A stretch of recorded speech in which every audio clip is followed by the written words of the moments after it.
bit about yourself and kind of go from there. Sure. My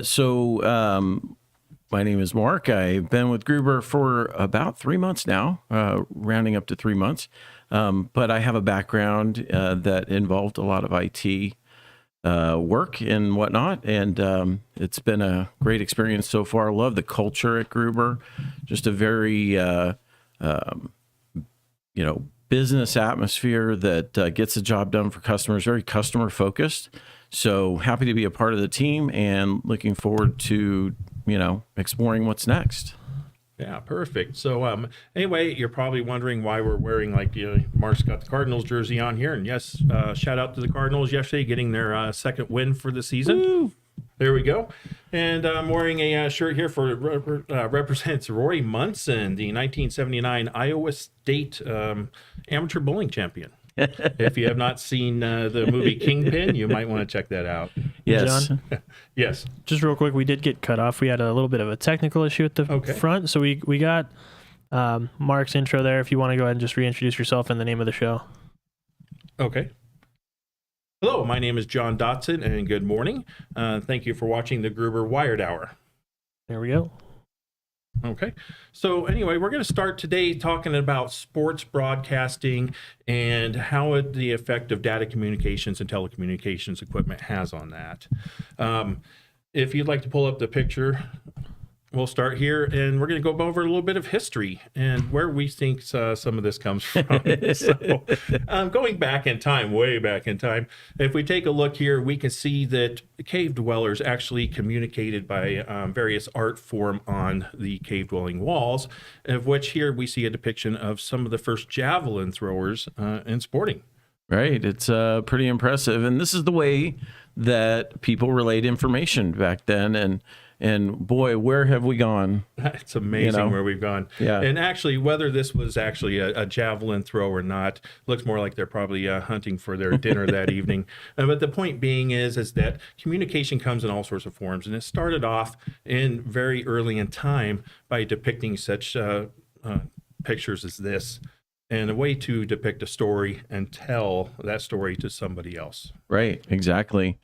And, it's interesting to see how communication has evolved over time through written communication, a lot of communication, especially in the early indigenous tribes in America, was storytelling.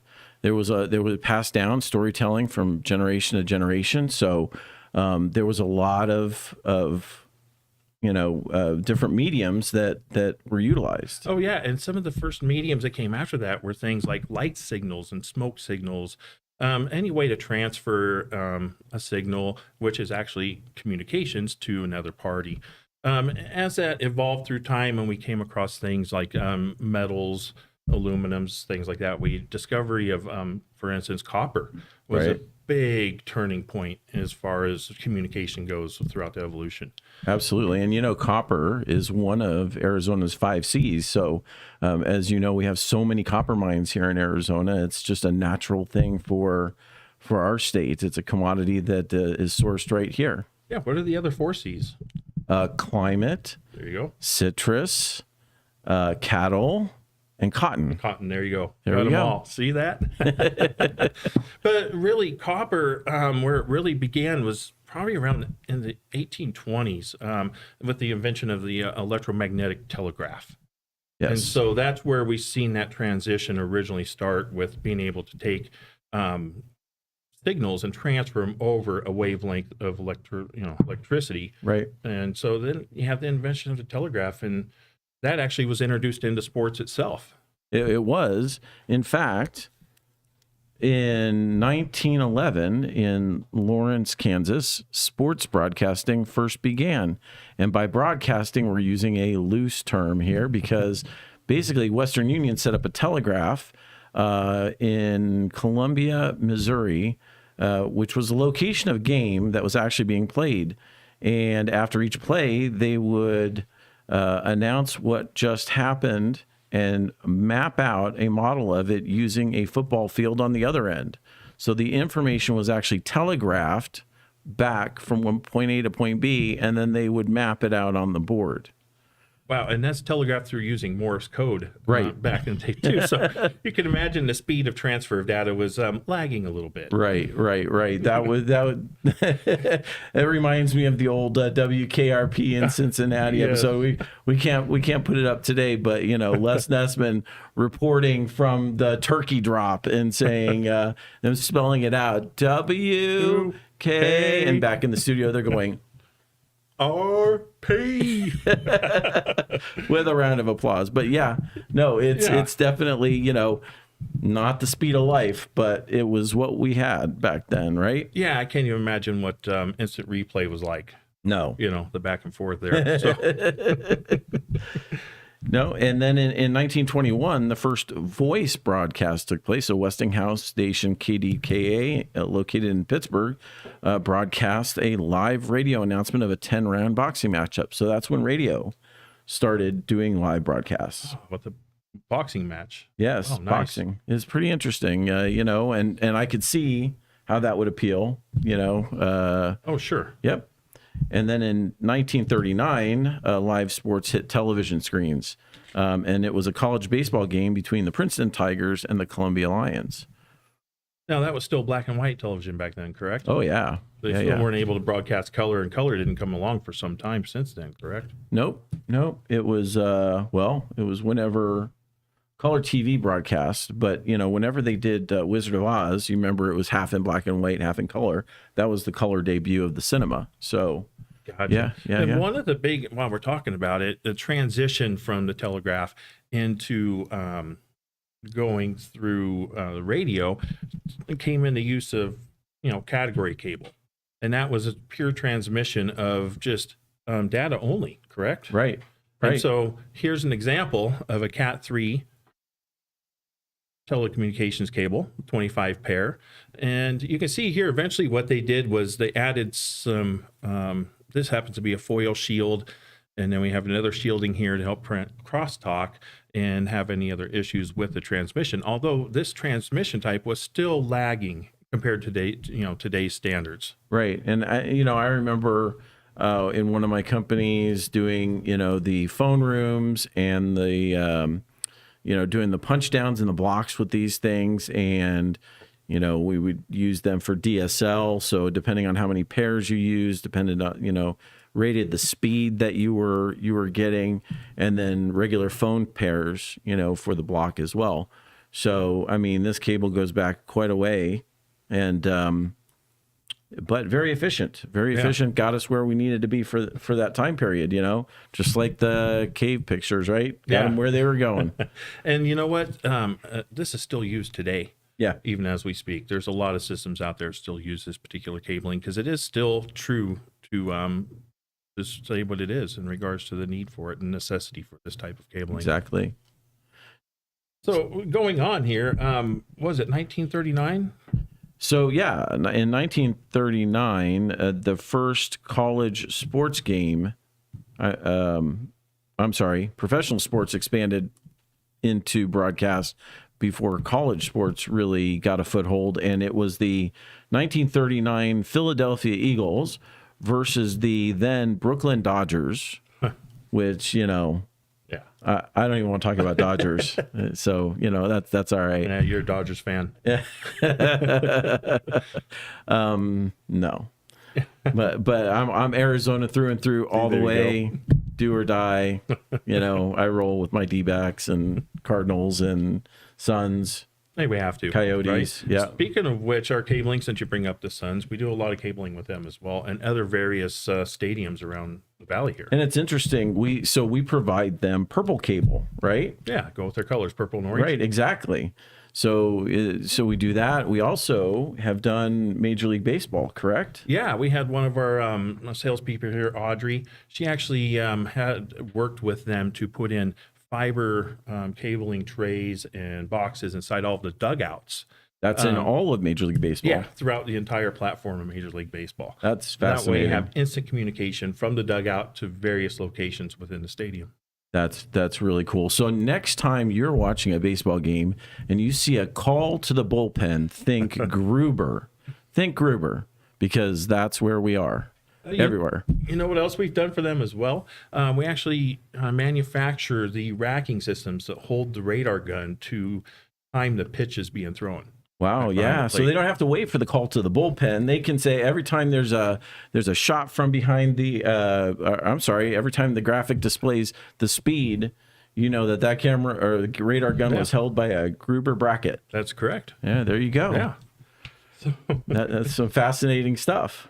Yeah, you know what else is fascinating when we start talking about, we have NHL here, right? Yep. Coyotes. Yep. One of the things that happened when television first came around to broadcasting was there was a lot of disputes going on between players and teams in regards to funding for NHL being broadcast over television. And that led them into a huge delay to where the NFL came in, soccer came in, a lot of other platforms got into the broadcasting, during the television, where NHL kind of lagged.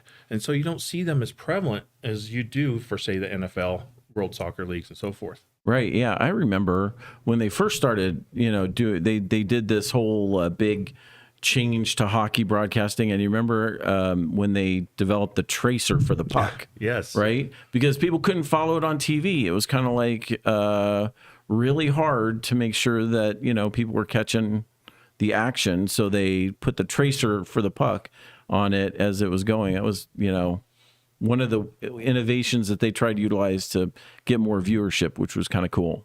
Yeah, that innovation, again, wouldn't have come along if we didn't see the expansion in the telecommunications and data communications industry.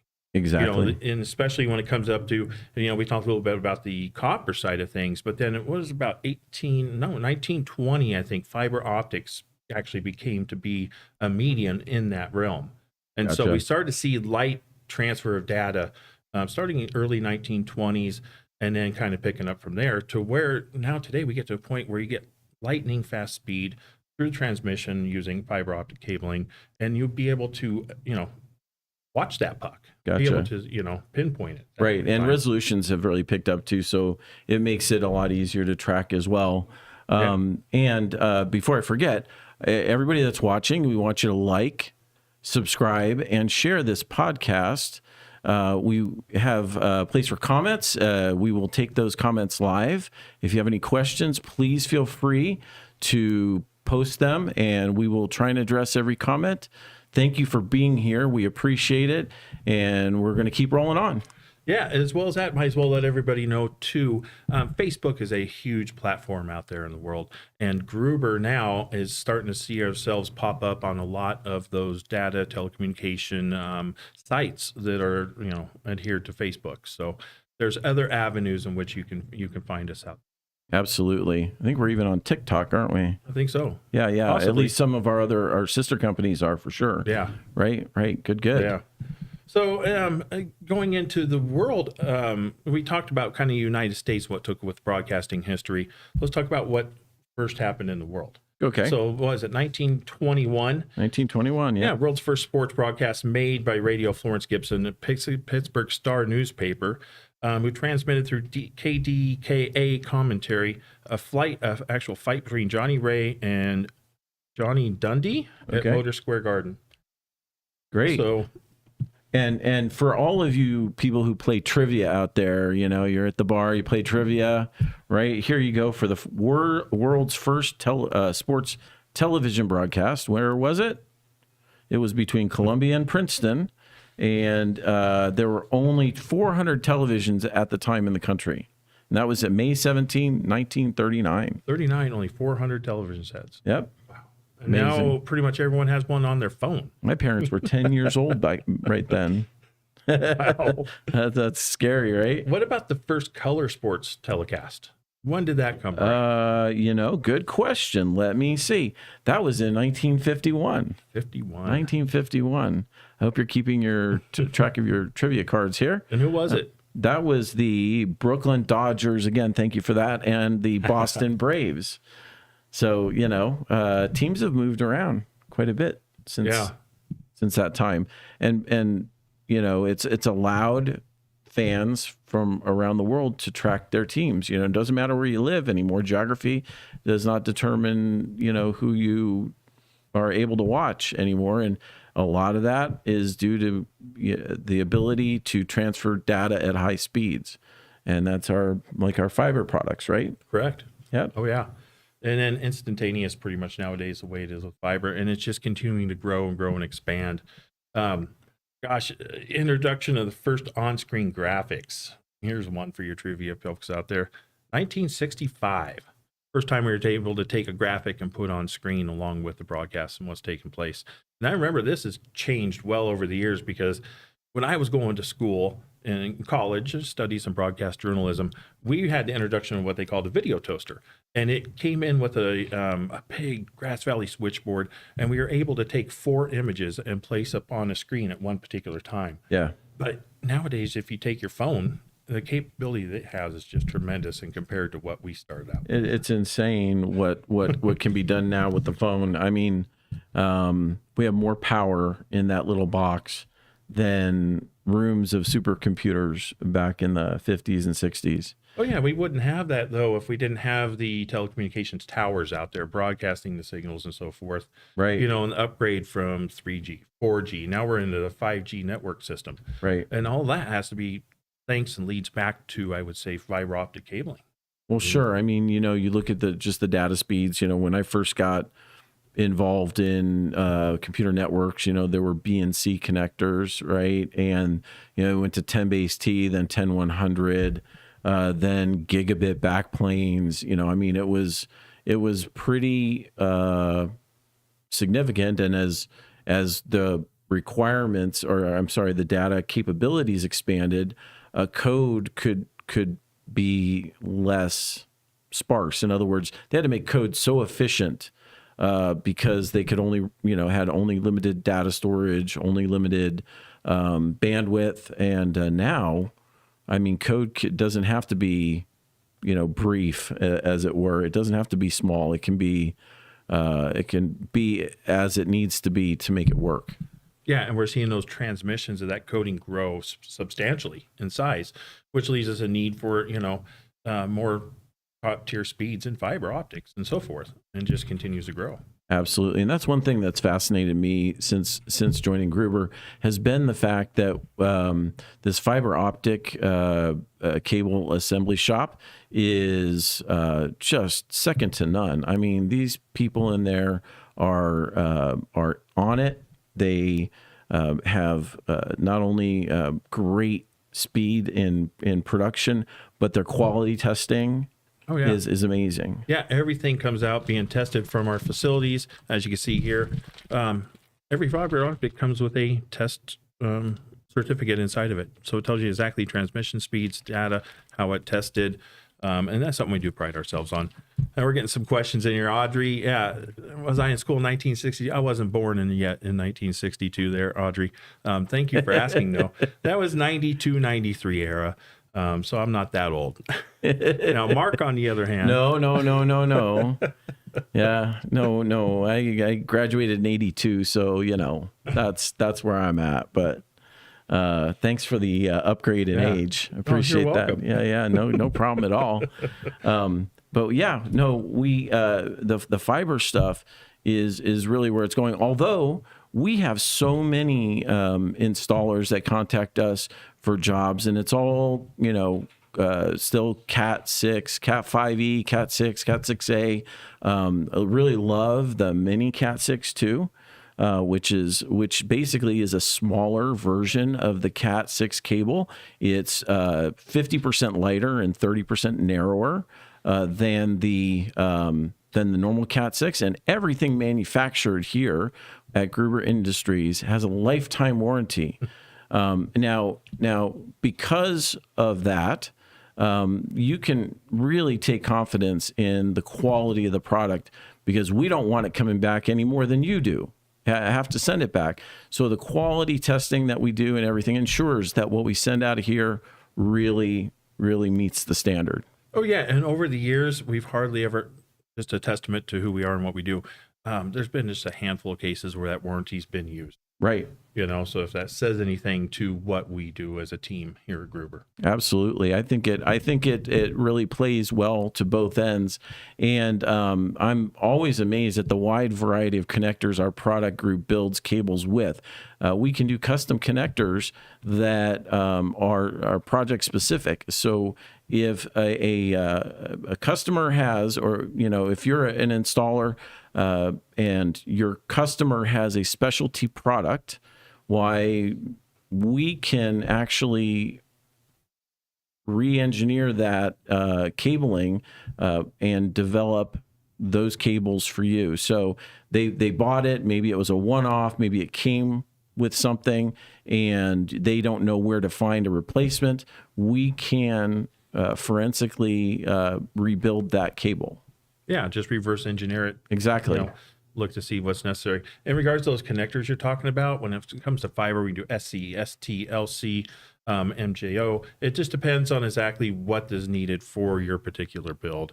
Right. So, and then in copper as well, RJ45s, RJ12, F connectors, again, depends on what's needed for the build at the time. Absolutely. And if you're new to the channel, I would encourage you, or if you're not, but you haven't done so yet, check out the shorts that are on our channel. They are amazing. Yes. They go through a lot of quick 20-second snippets and snapshots of Gruber Communications. So you get to see our manufacturing floor. You get to see the production floor for both fiber and cable, copper cable, as well as our sales floor, our sales team, where we take care of customers.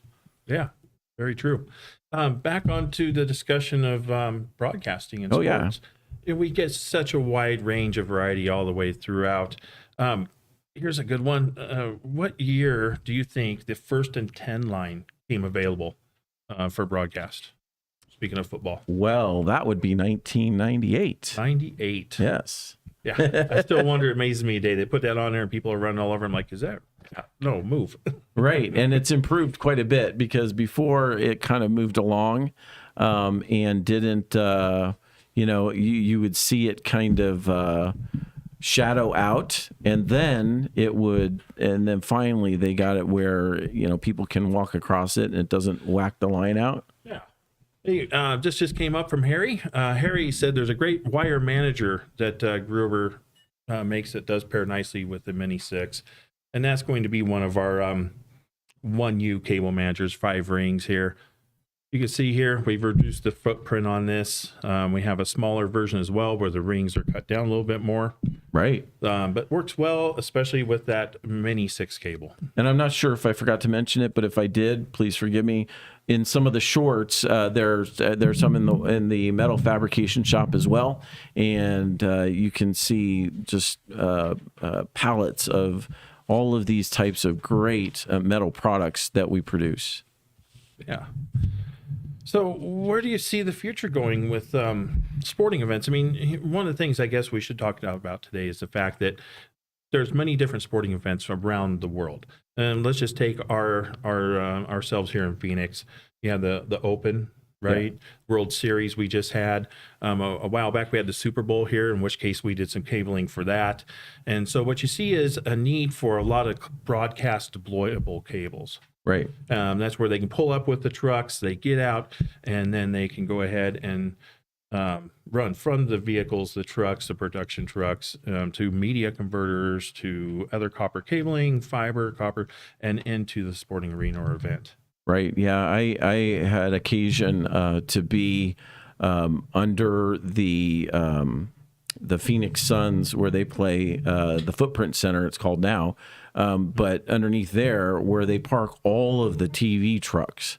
And I mean, there were just, as far as you could go, there were tons of trucks down there during the NBA playoffs when the Suns were in it a couple of years ago. And it was amazing to see. I mean, the ground was littered with cabling. I mean, It was just all over the place running through there. And so the need is definitely great. And Phoenix is a mecca for sports in general. I mean, we have all 4 major sports franchises, professional sports franchises. We also have the newly crowned Phoenix Rising. Yes. Congratulations Yes. on that championship. Congrats to them. Yep. And, we're excited about being here in Phoenix specifically, but our products translate across the country. So we ship everywhere, and we want, to be a resource for our customers. So, Yeah, we do. And going back to the talking about the trucks underneath the stadium, right? Yep. And all the cabling that's around there. That's where your broadcast deployable fibers come into play, such as this. It's got a rugged jacket on it. So what we see happening a lot of times is they'll run something like this where it can be stepped on. It's in a way where somebody might walk over it, or cars or vehicles might actually drive over it. So when you see this type of jacket on here, and what this does is it gives it some flexibility to render itself back into place. Okay. great. Without breaking the fiber inside. So it does weight distribution across the jacket itself, and helps it not to crush the fiber, and gives Great. it the flexibility to flex back into place. Now, a lot of people think armored cabling would be a solution for this. The issue you run in with armored cabling is if that armor happens to bend, twist, turn, get crimped, it doesn't flex back into place. Right. It stays there. So likelihood of actually running an armored cable over and causing damage is more likely than, say, an exterior rugged jacket. Right. And people think just because it's called armored cable that is, what it's for. But what is it really for? It's really for rodent control. Rodent control. Yeah. Yes. Yeah. So if, I'm not going to mention any famous East Coast cities, but some have rodent problems. And so that cabling is utilized to allow for the data stream not to be compromised by the little creatures. Rodents chewing, basically. Yeah, so right. you might they chew on everything. Yeah, so you might see something like that in an area where, say, subway tunnels. Right. Dark, it's wet, it's moist, there's a lot going on where you'd have high rodent activity. Gotcha. Cool. Well, that's good. So if it's going to get run over, you want a rugged cable. You don't want an armored cable. Even though it sounds cooler, it's really not the bill. It doesn't fit the bill. But what we want to do is make sure that if you contact us, our sales team is going to be a resource for you. So we will research and find answers. If you're stumped as far as what you need to use, we have an amazing team that will identify for you and help you develop the right specs for a job.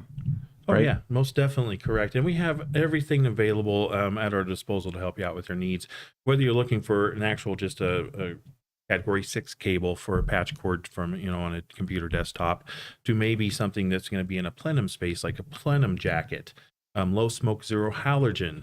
And then that's the same that go across the board for fiber optic cables as well. And then it also covers all the different transmission data ranges that we have available. That's great. And also available, along with this as well, as a mil spec. So if you have anything that needs military specifications, we are capable of working with that as well and finding that for you too. Fantastic. And so I just want to remind you again, make sure to like, subscribe, and share this podcast. And visit Gruber.com as well to get in touch with us.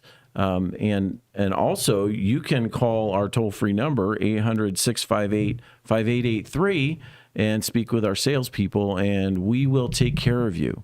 So contact us. We want to make sure and reach out and give you a call to action here. If you're watching us, we want your business. We want to earn your business, and we are very excited to be here today to tell you more about the company.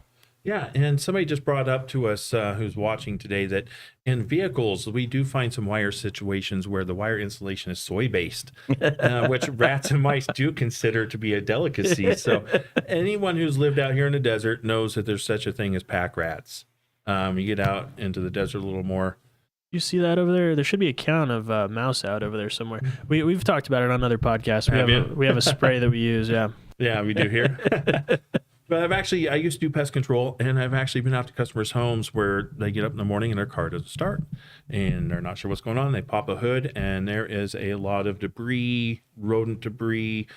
Pack rats would come in there. They get up in the engine harnessing. They chew on the wires, and it caused structural damage to the wire for the vehicle. Yeah, and for for Datacom, that's just not an option. You can't take your business down because of rodents. No, we don't want to see that at all. No, we don't want to see that. No, so. That's not good for anybody. So when it comes down to it, especially involved in sporting events, the broadcast, deployable fiber optics, and also cabling systems is a very good temporary solution. And what I mean by temporary is we're going to set up today, we're going to do a broadcast tomorrow, we're going to tear down after the game and move on to our next location. So these cabling systems are being used multiple times for many different events. And if someone comes into the Phoenix area, we can also take care of any damaged materials or cables that they have. We can do those repairs right here. In fact, we did some for the previous Super Bowl. They brought in some fiber cabling, some copper cabling, Wow. and we made the necessary repairs and had them pretty much out to the site at the stadium the same day. Wow, that's impressive.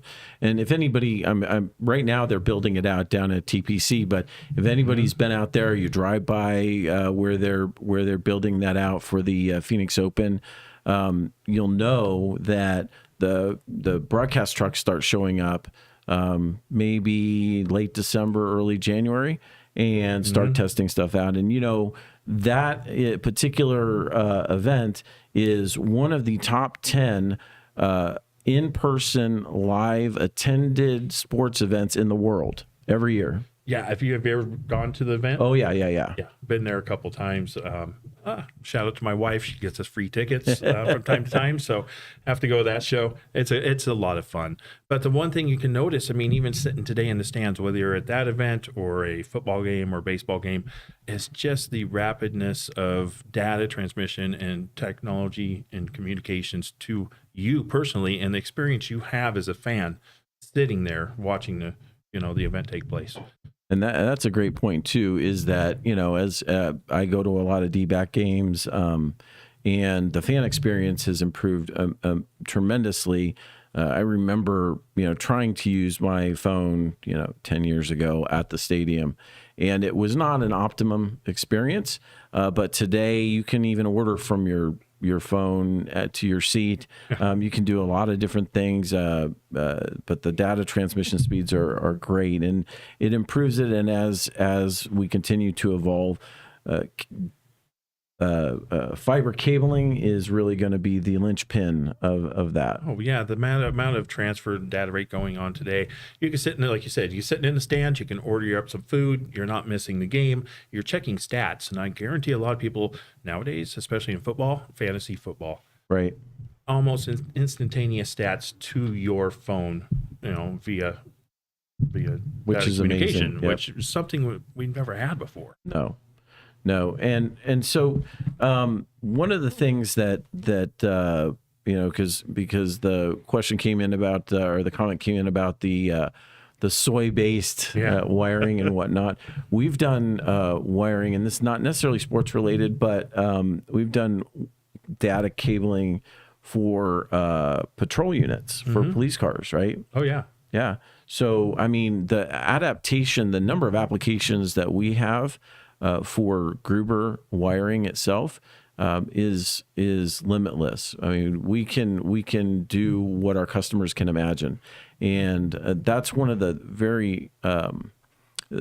things that stood out to me when I joined the team was just how innovative this group is, and our production team is fantastic. Everybody from beginning to end is committed to the customer experience and to getting the answer, solving the problem, and meeting the challenge. And so it's been just an amazing journey so far. I keep saying amazing. I got to come up with another adjective. I'm going to have to make a list of adjectives or something because, but there's really no other word to describe it. No, and you get into that point of the experience. Okay. Right. And the experience starts across the whole medium that we have, so that it's not just a sales team. It's not just the accounting team, the production team, our front desk office, our CFO, CEO,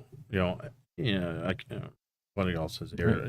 Right. Everyone is involved across the entire process. Right. And I, what I call it is we're an easy company to do business with. And that really is the goal, right? Problem solvers, professional, and ensuring that you're completely satisfied. Yeah, you said professional? Professional. Yeah? Okay. Why? What? What? What did I miss? Yeah, no, everyone here is professional. We do like to have a lot of fun, and working with Mark every day makes it really fun and a pleasure to come to work. We do have fun. We do have fun. Yeah, no, we definitely joke a lot. We do. But it's okay. It's okay because it's a great team, and no one has thin skin, and we roll. And we have great customers too. I'm really learning a lot about the appeal that Gruber has industry wide, and the resources that we can bring to bear on a problem. I had a customer last week. At first, so he called and said he needed two fiber cables, right? Mm-hmm. And he was in town for an install, right? So he had traveled from afar, and by the time, which wasn't a lot of time, but we got the pricing together for him and everything. His field coordinator had already purchased it, so I guess they were working on it in parallel. Wow. And he said, "Oh, okay, I don't need it." Well, so I just kind of filed that away. And on Friday, he called and said, I will not name the shipping company, but they didn't deliver the product. It was delayed. And he said, "Can you make the cable?" And I said, "Absolutely." And we hung up the phone. We got him set up. We hung up the phone.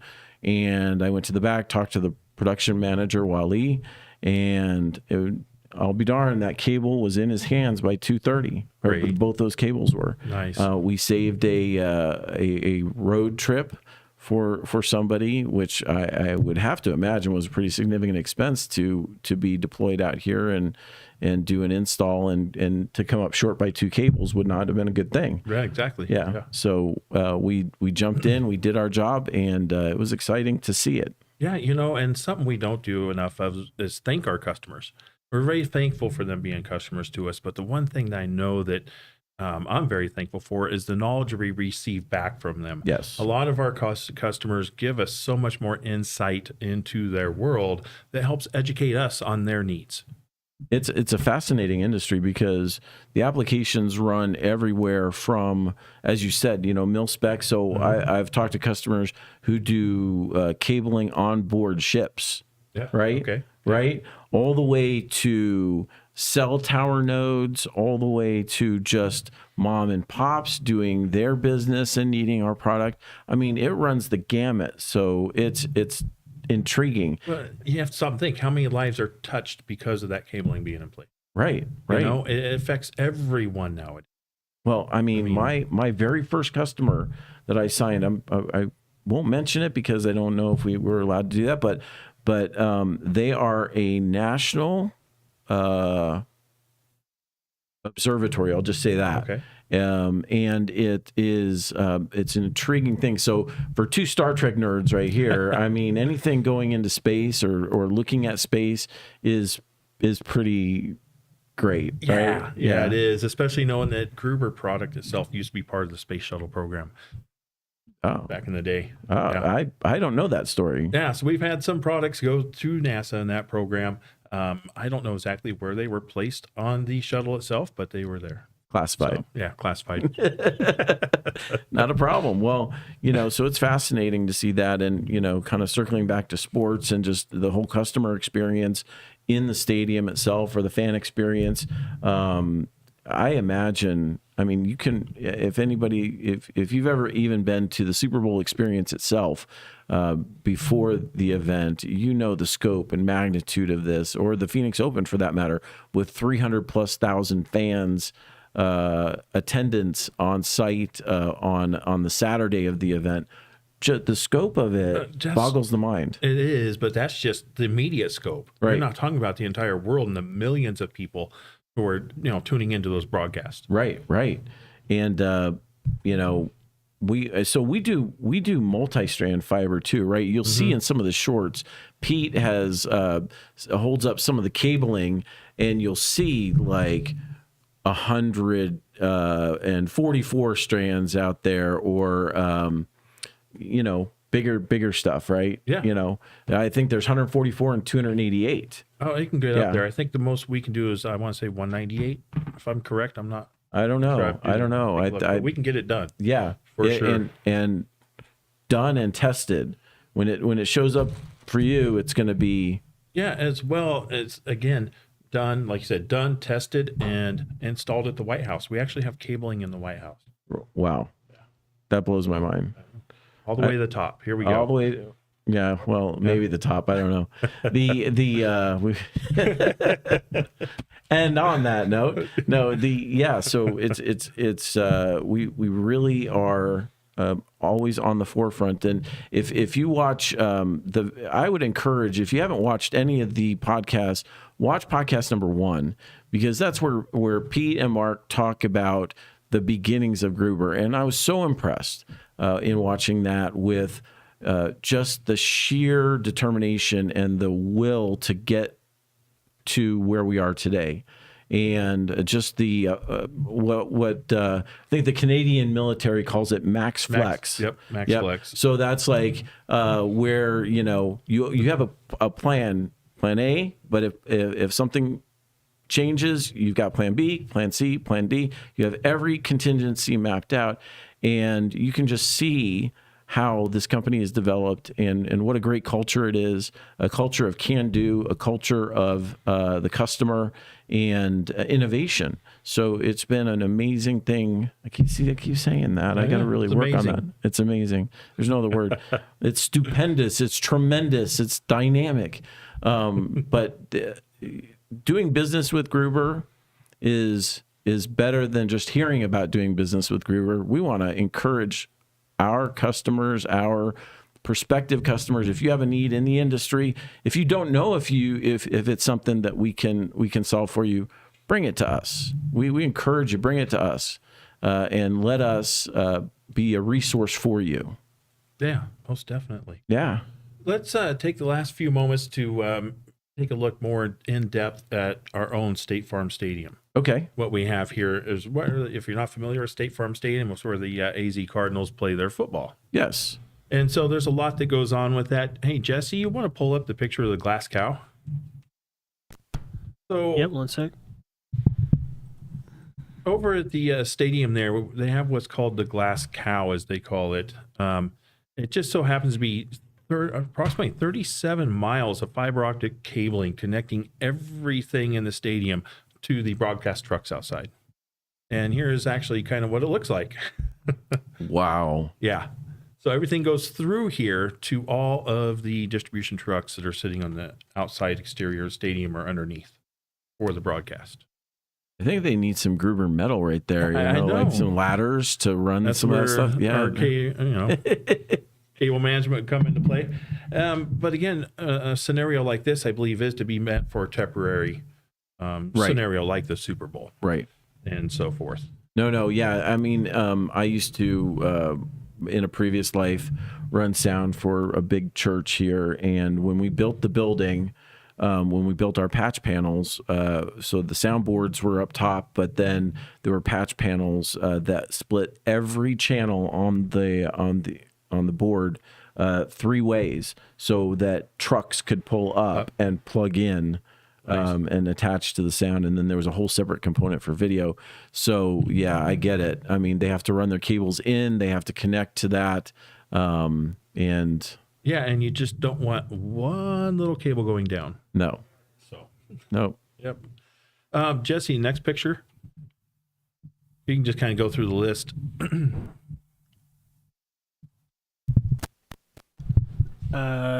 Which doesn't matter. Just go through all of them. Yeah, we'll just talk about all of them. We'll just run through them really quick here.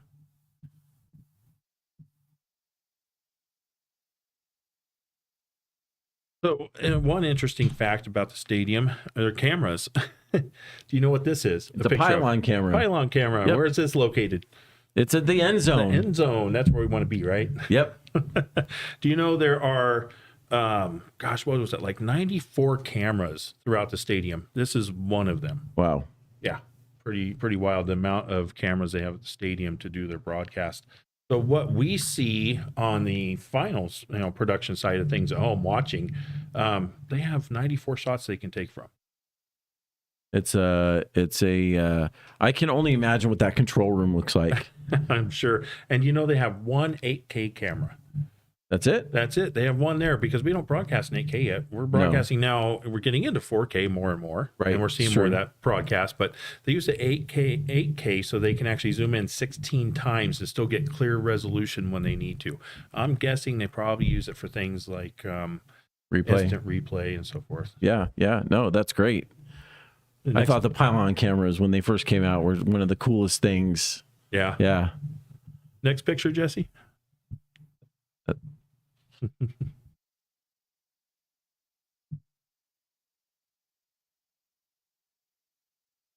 This is inside one of the broadcast booths and inside the trucks. Yep.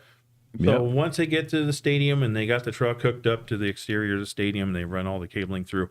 This is what the control room would look like for, say, one of the major networks to broadcast that particular event.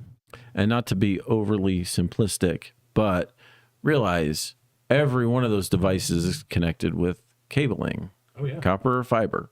So every, and probably multiple cables per device. Yeah. So you just think of the sheer number, right? Oh, it's got to be crazy. Yeah. So next, Jesse. Now, this is underneath the stadium, and as you can look up at the top there, you see the ladder rack, see all the tray. This is where a lot of, you'll see the tray there. It looks to me like that's holding the fiber runs. You can see the different colorations and maybe some copper cabling along with it there. Very cool. So this runs all underneath the stadium, all throughout, connecting everything from POS systems. Right. Point of sale. They got to make their money, selling you some hot dogs and so forth and beverages. All the way to broadcast booths, to the main front office. Everything nowadays is so instantaneous that we need that information. Exactly. So next time you're in one of the stadiums and you find yourself just walking around somewhere, look up. Yeah. And see if there's any cabling up there, because there probably is. Hey guys. Yeah. Yes. Can I ask a quick question? Yeah. Go for it. In the future, will we see more Wi-Fi and less cabling, or will there always be this need of cabling throughout a stadium? Yeah, good question. You're always going to have a need for the cabling throughout the stadiums, and for any business for that matter. I don't foresee the cabling going away. Wi-Fi will increase, I think, as far as your speeds and so forth go. But I think where you're going to see is the migration from copper cabling more into fiber optic cables. Right. There's always going to need to be access points, termination points that then ingest the signal into the network itself. So from the personal use side, Wi-Fi is the it. But then we come to where does it go from there? And there's only so many wireless type of communication layers that can occur. One's like cell tower, one's a microwave, right? So correct. Yeah. Usually there's a lot of cabling that's required if you're not utilizing either one of those. And we still see this throughout residential homes as well. Almost everybody's still hardwired into the system. Right. And that will change as we see new urban growth and sprawl come. I think that technology will eventually change. Well, there's a cell phone provider who's providing a cell tower type of internet service right now, and I don't know anything about it, whether good, bad, or indifferent. But I'm hardwired, and when I moved into my house, I made sure that they used fiber. So I'm definitely surfing the gig connection. Yeah. And you can get that even if you don't have that coming into your business establishment or residency.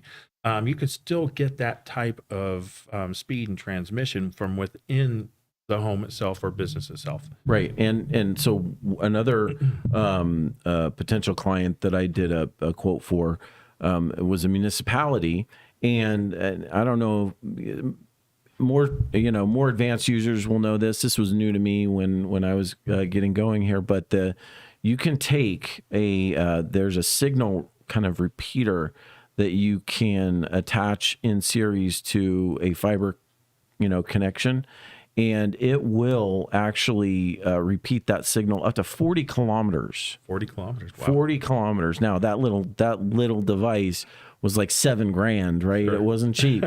But what they were doing for the municipality was they were wiring all their buildings direct. So they were running fiber directly and not going through any telco at all. Makes sense. So that $7,000 probably saved them whatever the transit fees were, the connection fees were for the telco, right? Sure. Yep. Oh yeah. Wow. So it's pretty. I mean, It's amazing stuff. What's going on? Yeah, We're starting to see, especially. there's that word again. I know, amazing. We love that word here. We're gonna get T-shirts say amazing. Amazing. But so I mean, we have opportunities to partner with you. View Gruber as a resource. View Gruber as a partner in your success. We win if you win, right?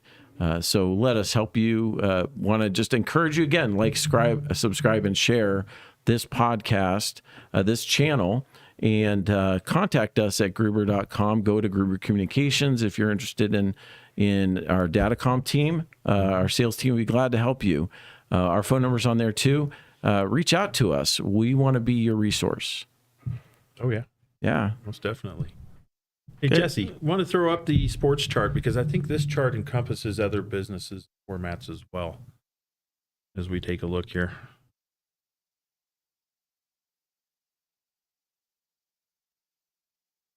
One other interesting fact is during timeouts or TV, at the State Farm Stadium, they have a QR code that comes up on the big television screen they have in there.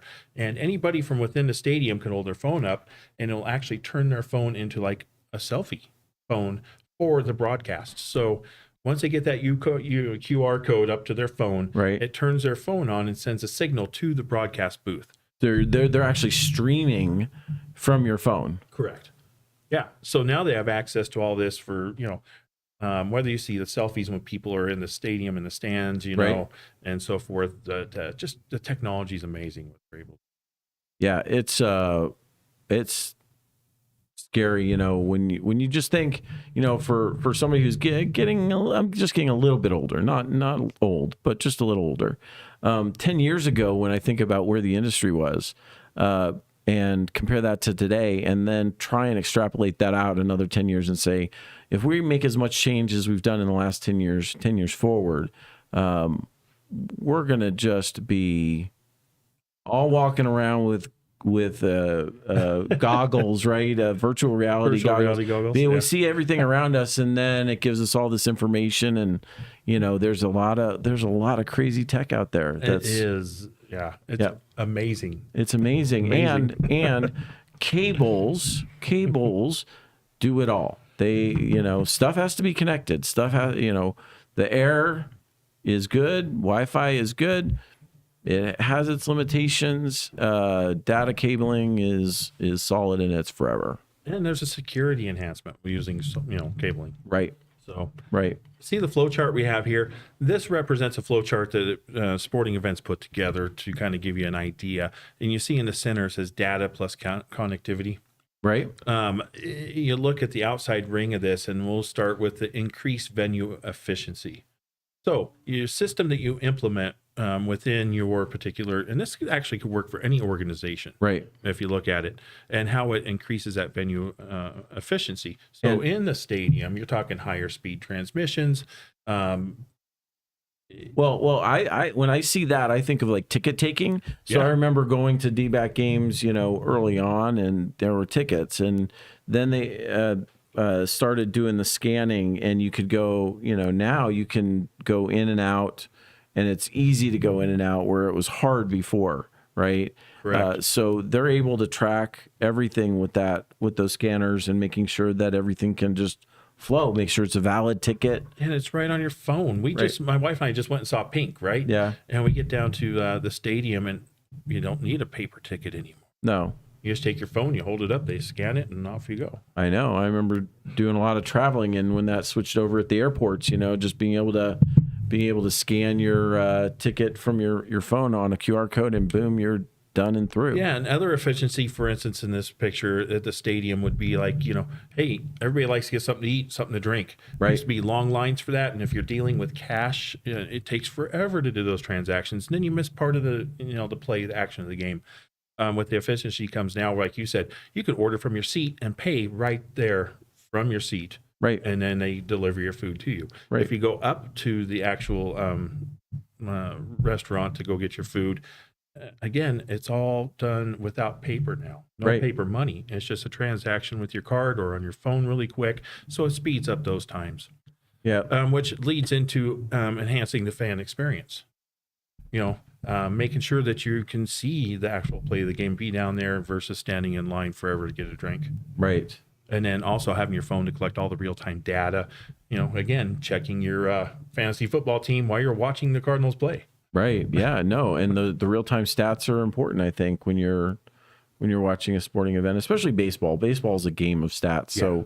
So, it's fun. It's fun to be able to, the pace of the game is picked up, but having that on the app is nice. Yeah, it does. I think it helps the game flow. It does. Much more, which comes down to provide real-time personalization. Anytime you feel connected into something, you feel like it's personal. You become part of it. Right. So you can't, this right here is big for just any business. When you get into somebody emotionally, they're able to just engulf themselves within that, and they personalize themselves with it. Absolutely. And it remembers your preferences. So remembers who your favorite team is, and it can give you stats related to that. So it makes you feel like that every little piece is customized for you. Yeah, and so all of this encompasses, and everything we talked out today comes down to one thing. At the end of the day, it's business. We got to create additional profit. Right. So, yeah, there's some cost to implementing things like high-speed fiber into a system, but the ROI, the return on investment, will come rather quick. I mean, it's amazing how fast it goes. Absolutely. Yep. And, Gruber, just, so everybody knows, we're Build American, Buy American. We do also source global products. So if your requirements aren't BABA, then we can also source those. But everything we build, everything that we construct and manufacture is lifetime guaranteed and Buy American, Build American. So, or Build American, Buy American, whatever that is. Hey, Jesse, can you go back to Javelin Picture? So, yeah, everything, like you said, American made is what we do. And we tried, trusted, believed in it. So to close this up today, back to the roots. I mean, all of everything that we do today started somewhere. Yep. And here's a clear picture, painting, communication, whatever you want to call it. I still, to me, represents first form of data communication. Sure. I agree. And, we are not what we will be tomorrow, and we are definitely not where we were yesterday. I think it's important to recognize that change is inevitable, embrace change, and, being on the leading edge of things is exciting. Yeah, it is. It's really exciting. So what we want to finish up with today is saying thank you to everyone who has watched us, join in, whether it's for a moment or two or the whole broadcast. We appreciate it. Thank you to our loyal customer base. We appreciate everything that you do each and every day.